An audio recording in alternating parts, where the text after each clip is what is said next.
It's very exciting when you get a small child sees a big T-Rex or a Triceratops skull for the first time, because they've all seen these things on the television and they've seen the books and the videos and things, but you physically see something that's that big. It really gives you an idea of the size of these animals. You're listening to Come Here, the podcast for and about heritage attractions, where you can discover somewhere worth visiting. I'm your host, Dr. Liz Drury, a freelance voiceover artist with a background in archaeology, specialising in voiceover for the heritage sector. Each week, I chat to someone from a different museum, historic site, gallery or cultural space about why you should visit, and exactly what you can expect when you get there. Steve Plater is the founder of the Dinostar Museum in Hull. It's a great family-friendly attraction, which is an ideal first museum to take small children to, though it's not just for kids. Thank you very much for being my guest on the podcast, Steve. You're very welcome. It's nice to be here. So can you introduce yourself and tell us about your museum? Yes, my name's Steve, and I'm from Dinostar, which is a dinosaur experience in Hull, in the fruit market in the centre of the city of Hull. It's an interactive hands-on museum where you can touch dinosaur bones and you can press buttons and watch videos, play in sand. It's very much an interactive museum as opposed to sort of dusty things in cases, which is what we're trying to avoid. Yeah. So how long has the museum been there? 22 years. We opened in 2004. Easter 2004, we took over an old fruit warehouse and filled it with dinosaurs. And we've sort of, over the years, added things to make it more exciting and get people to come back and see what sort of things you can do in our museum. Yeah, so how long had the building been empty before you took it over? Because it's quite a historic part of Hull, actually, isn't it? It is. I mean, it's the historic fruit market. The street was built to serve ships coming into the marina, as it is now the marina, and our building itself was built in Edwardian times, apparently, so it's over 100 years old. But it had been empty for some time, probably about 5 or 6 years before we actually took over the building. It was an empty fruit warehouse and we took it over. Yeah. And we sort of rewired it and put new lighting in, and we tried to keep the flavour of the building, because I think a historic building is better for a museum rather than a sort of white box as you might get in a shopping centre or something like that. Yeah, absolutely. So how did the museum actually come about? Well, I used to work in IT, in computers, and I was sort of reorganised out of the company I was working for, and I was looking for something interesting to do. I went to a presentation by the guy who ran the council museums in Hull, which are excellent. Yeah. And he said that the only boom industry in Hull was tourism. I said this was 20 years ago. They just built up the Deep, which is a big aquarium just across the way from us.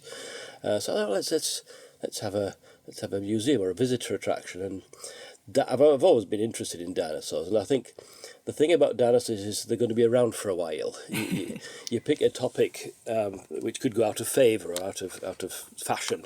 Yeah. They keep bringing new dinosaur movies out and finding new dinosaur bones. So the dinosaurs are going to be around for a while. So I think that's a good topic for a dinosaur, for a museum. Yeah, and children are always fascinated by dinosaurs, aren't they? What is it about dinosaurs, do you think, that attracts small children? Yeah, I think the idea is that they're a bit scary. You know, they're a bit big and big teeth and all that sort of thing, but they're all dead, and we know they're all dead. So you're not going to meet one walking down the street. You're not going to meet one coming out of your cupboard in the middle of the night. So scary is fun. You know, when people like scary movies and things. Yeah. But it's sort of controlled, and it's all about fantasy and a different world that once existed where we are today. Yeah, and you had a famous person open your museum, didn't you? We did. We're quite fortunate. We got Tony Robinson of Time Team fame.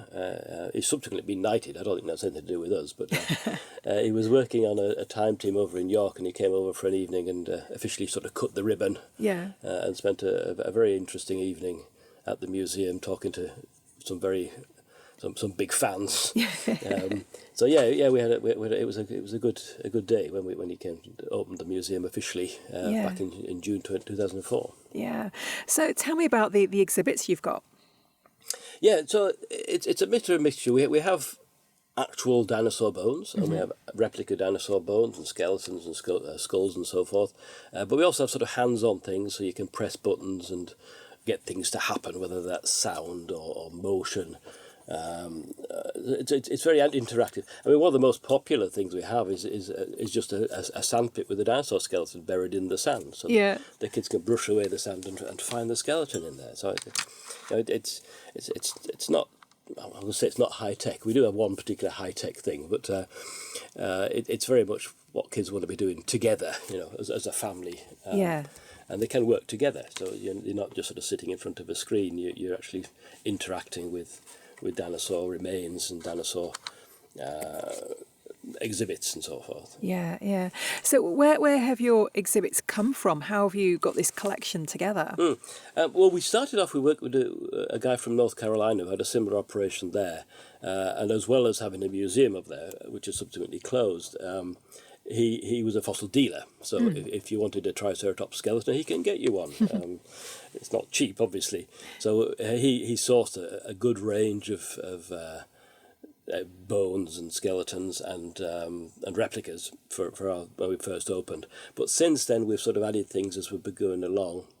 We managed to acquire a bunch of models from the Walking with Dinosaurs, Walking with Beasts TV series, which is quite nice. So there's some really good quality models and puppets that they use for those series, which sort of adds another dimension to the exhibition as well. So it's sort of celebrating the way that dinosaurs have been represented in television and films over the years as well. Yeah. So how much has the museum changed since it opened over 20 years ago?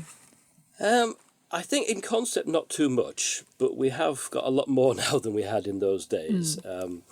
The problem we have now is we're about full. So if we want to get something new, we have to sort of either squeeze it into a corner or get rid of something else, which is a bit of a shame because we want to make it, as comprehensive and as full as it can be.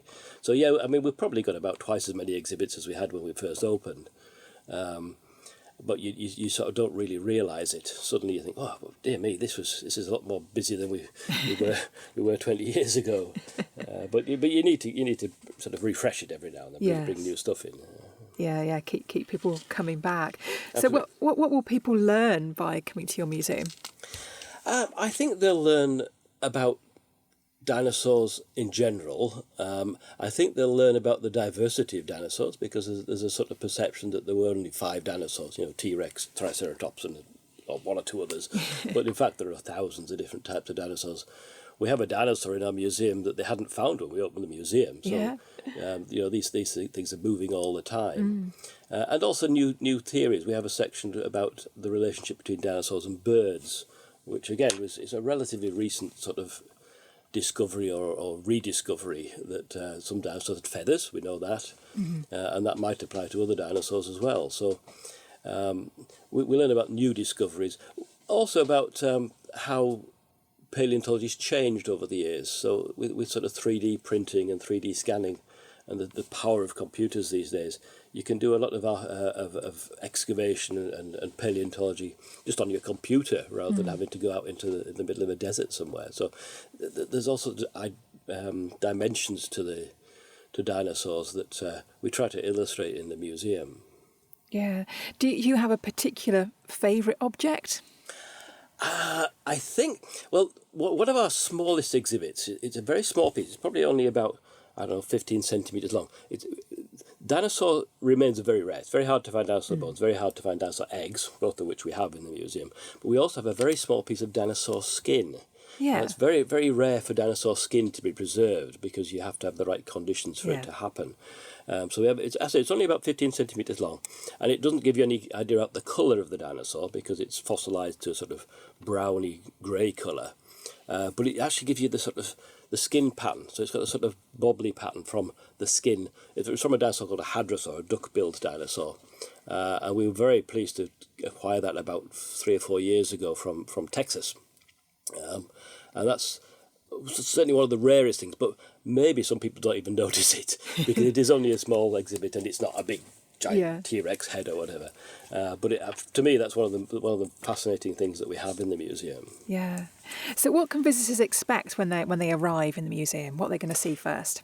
Yeah, well, we have a small display of dinosaurs in our shop as you enter into the shop. We recently had a new shop front put on, so there's no argument now. There's a giant dinosaur in the window. You've no argument. This is a dinosaur museum, and we have a big T-Rex head as well in the shop as you come into the museum. So, the scene is set as you walk through the door, and then you wander through the museum, looking at the various artifacts, pressing the various buttons and digging the various sands and so forth. So it is sort of self-guided. You can do it at your own pace. Some people whiz through, and other people take great care to read all the information cards, all the information that we've provided.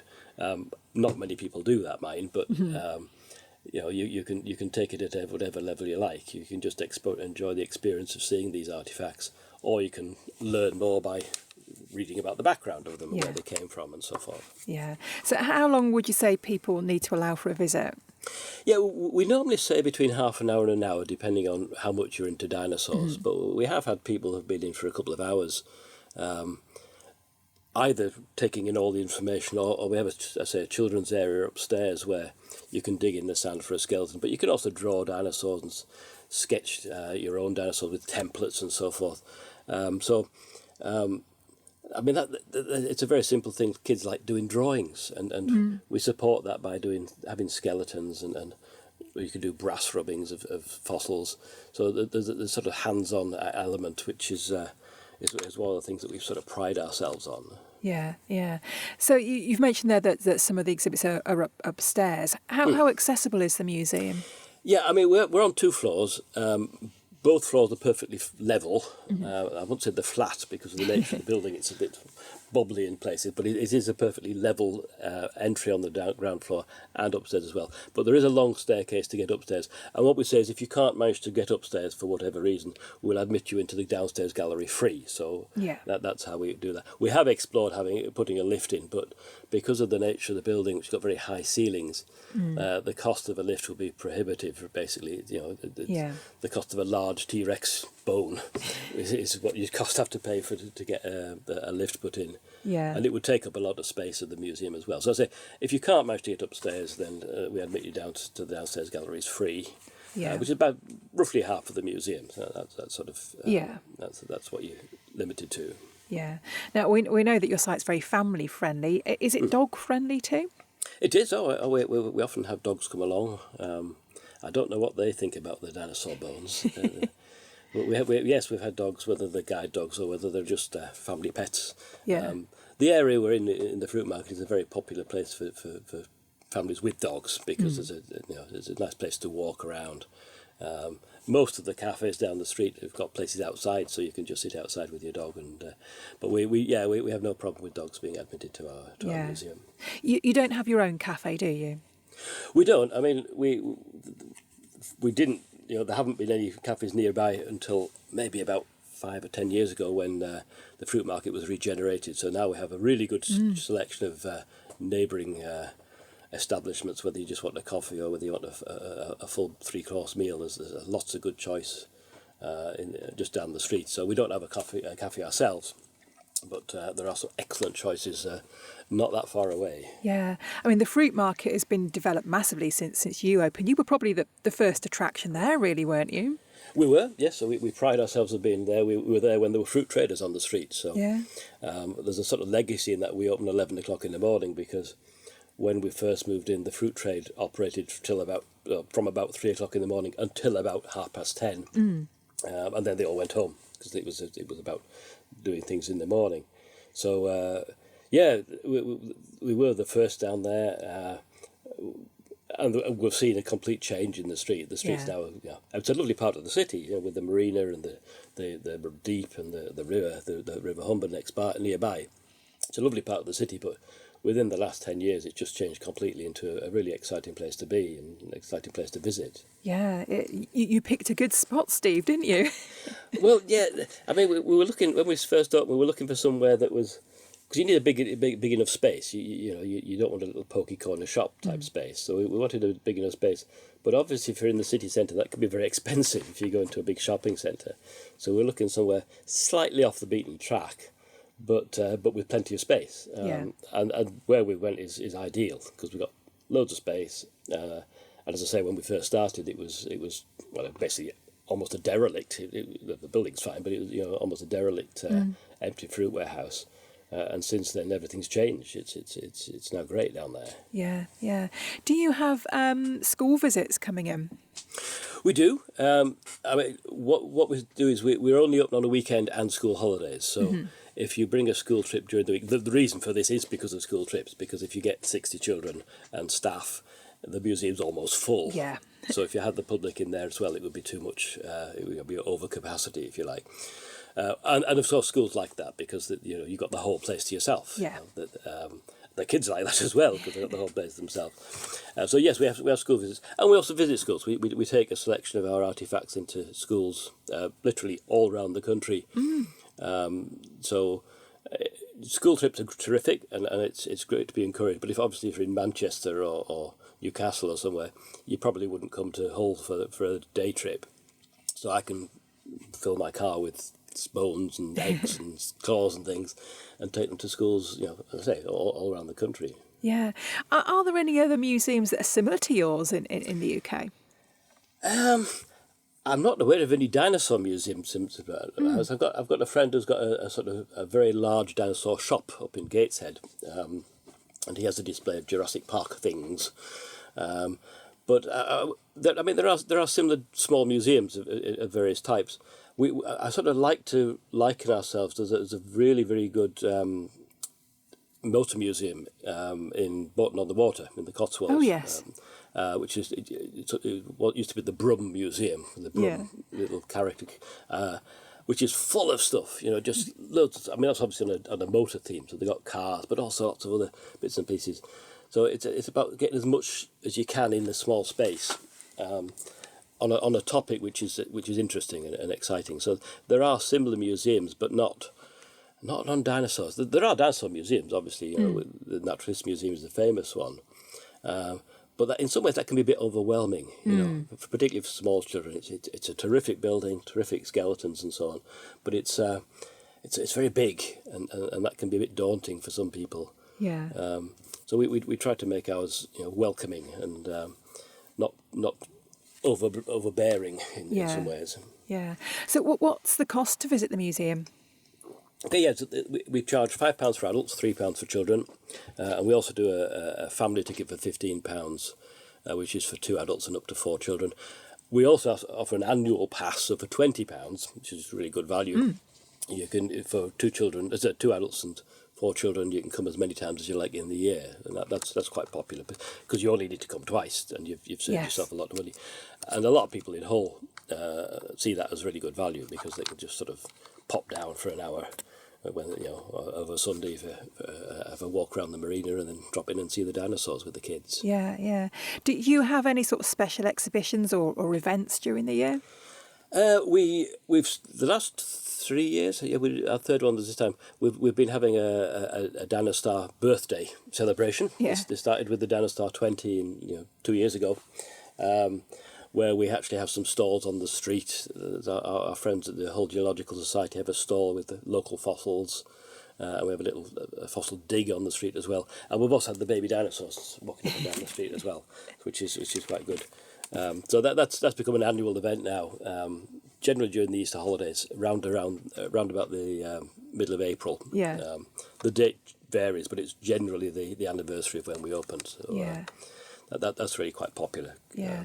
That's when we get the queues. We rarely get queues for the museum, and we have had physically people queuing out the door to get into the museum, which is wonderful. Yeah, that's brilliant. It's a bit overwhelming at times. So tell me, when the museum is open to the public, what days and times? Yeah, so we're open every Saturday and Sunday, 11 till 5. We will be open through the summer holidays, so from the 18th of July till the 6th of September, we're open every day during the school summer holidays, which I think is 7 weeks this time. I think there's a sort of bonus week for the 6-week holiday. So yes, we're open every day. And I say 11 till 5 is our opening time when we are open. But Yeah. it's every weekend we are open throughout the year, all the way Yeah. through the year. Yeah. What would you say, Steve, has been your most memorable moment since opening the museum?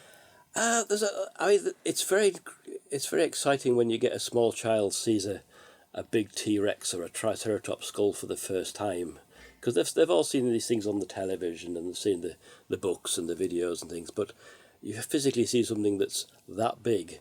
It really gives you an idea of the size of these animals, and we like to. What we say is that if you can't touch it because it's in a case, you can't touch it. But if it's not in a case, you can touch it. So most of our exhibits, you can touch a replica T-Rex skeleton, skull, for example, or our Triceratops leg bones, real Triceratops leg bones. You can touch these things, and that's really quite special for especially for children, because they want to be touching, Yeah. getting involved in things. Yeah. So what do you love most about Dinostar? I think I like the idea of it being welcoming for families. You don't have to have a child to visit the museum, but it does help because the children really enjoy it. And it's this idea that you're doing something as a family together. You're all going out for a day all together, and you're all enjoying it in slightly different ways. The adults might be learning something about the science of dinosaurs, and the kids are getting to experience some really exciting fossils. So it's a family exhibit. It's a family museum, especially. We like to encourage people to go to museums, and what we hope is that people will come to Dinostar, and having been to Dinostar and enjoyed it, they'll then visit the other council museums in Hull, and make maybe a trip to Leeds or to London even, and experience the museums that they've got in other parts of the country. Yeah. Yeah, a nice accessible way for children to start visiting museums. Yeah, and it doesn't really matter what. I don't mind what museum. As I say, I visit schools all around the country, and I'm very fortunate that occasionally I'll be visiting a school near a museum. So on the way home, I'll drop in and check out that museum, whether it's aviation or cars or whether it's dinosaurs or fossils. I don't really mind. They're all interesting places to visit. Yeah. Well, you can encourage them all to come on my podcast, Steve. Indeed. An ideal location to find about new places. Yeah. Yes. Lovely. Well, thank you very much for being my guest. I've really enjoyed learning all about Dinostar. You're very welcome. You're very welcome. Thanks for listening to Come Here. If you know a heritage attraction that would love to be featured, or you have a suggestion for somewhere you'd like me to cover, I'd love to hear from you. To find my email address and find out more about me, pop to my website at lizdrury.com. If you've enjoyed this episode, please do subscribe, rate and review the show. It really helps other people to find it. See you next time, and come and discover somewhere else worth visiting.